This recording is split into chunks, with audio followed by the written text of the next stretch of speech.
All right. So let's talk about the king side. And where do we normally start off? Foxy number five. So Foxy having a great game in this one, 41 points. And get this, he does that on 65% shooting. So I know that's not going to be talked about on NBA TV and TNT and ESPN, but 65% shooting. That is amazing from the field. That's very Durant esque, if I say so myself. So good shooting from him. And he shoots that also from the three ball, 45%, 5 out of 11 from the tray ball there. So you saw Foxy being really aggressive in this one, which is why you saw him get a tech in the fourth quarter because he's putting his body on the line and he didn't get a couple calls. You saw him at the very end shooting his free throws, and it looked like his left shoulder is hurting him. So that's something that we want to watch for as the season goes by, as he takes a lot of hits in the paint, a lot of calls that do not get called for Foxy, but he was good in this one. He's very aggressive, and you want to continue to see that from the All Star. All right, so now we're going to pivot to defensive player of the game. And after the game, he did mention that finally he gets it. But this one is going to be for Malik Monk, money making Monk. So he really thrives in this role that he's been given, and he continues to show you guys why he is a fourth man candidate for being the best player off the bench in the association. So Malik, 18 points in this game, and he does that on 50% shooting from the field and from deep. So amazing game. You know he's going to get his money in the offseason because they have to pay him. This is what he's showing you. He's coming off the bench and he's contributing very heavily, which is why you saw him play close to 30 minutes and, taking some of those minutes from some of the other guys in the rotation there. So good game for Monk. He continues to do this, and he really took a big emphasis on being vertical on the defensive end. So he drew two charges, which is what earned him the defensive player of the game. So that's something that you want to continue to see out of money making Monk. All right, let's talk about the big guy from Lithuania, Mr. Domas Sabonis. So Domas was amazing in this game, especially early on. He really dominated his Gonzaga counterpart in the alumni there, second pick of last year's draft in Chet Holmgren. He absolutely torched him. So Domas in this one has 18 points, 16 rebounds, and 7 assists. So the Gonzaga product there, flirting with a triple double. So Domas is a smart player. He's gonna spray that ball. He's gonna set real good screens. He's gonna be very aggressive in the paint. He's gonna shove you. He's gonna hit you, like I've said before. So I think he was good in this one. This is what you want out of Domas, is he can do a little bit of everything. That's why he gets paid the big bucks, right? Must be nice. But I feel like he did very good, and the rebounds were very big for the Kings as well. I did mention that he has 16 rebounds.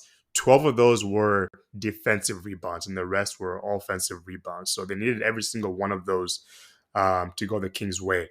So you don't really want to give second chance points to the Thunder because they're going to make you pay. They got some really good players, J-Dub, SGA, Giddy, Isaiah Joe. Like, these guys are going to make you pay.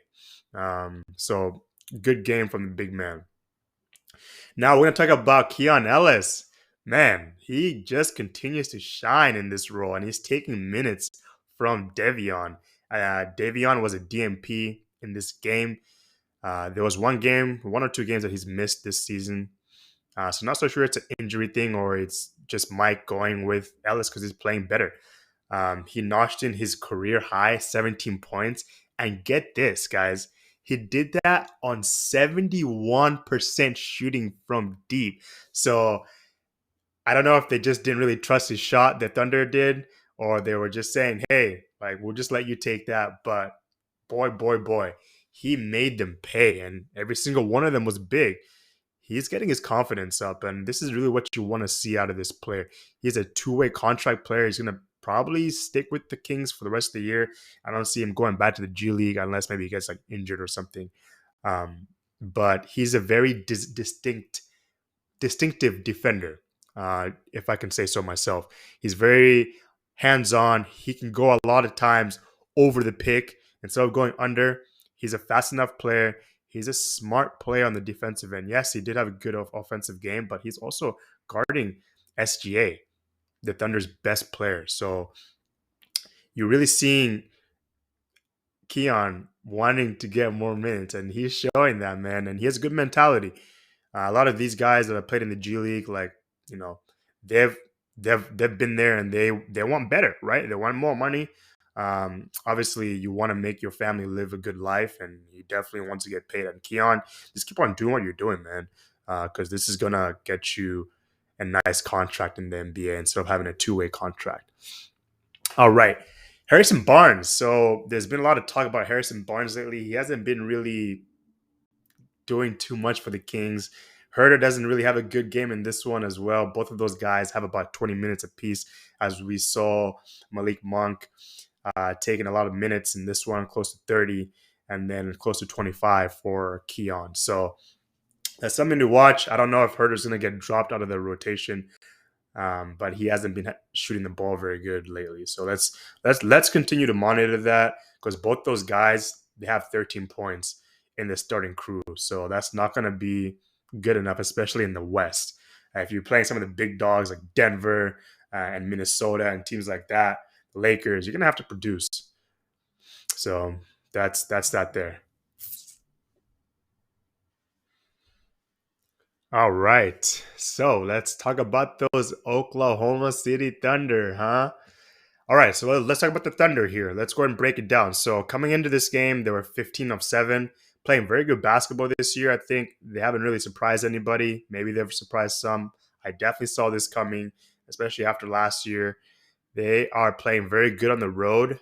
Prior to this game, they were 7-3, but they did drop this one, so now they go 15-8, and on the road now they go 7-4 after this one. So let's go ahead and kind of break down the Thunder's players and what kind of game they had in this one.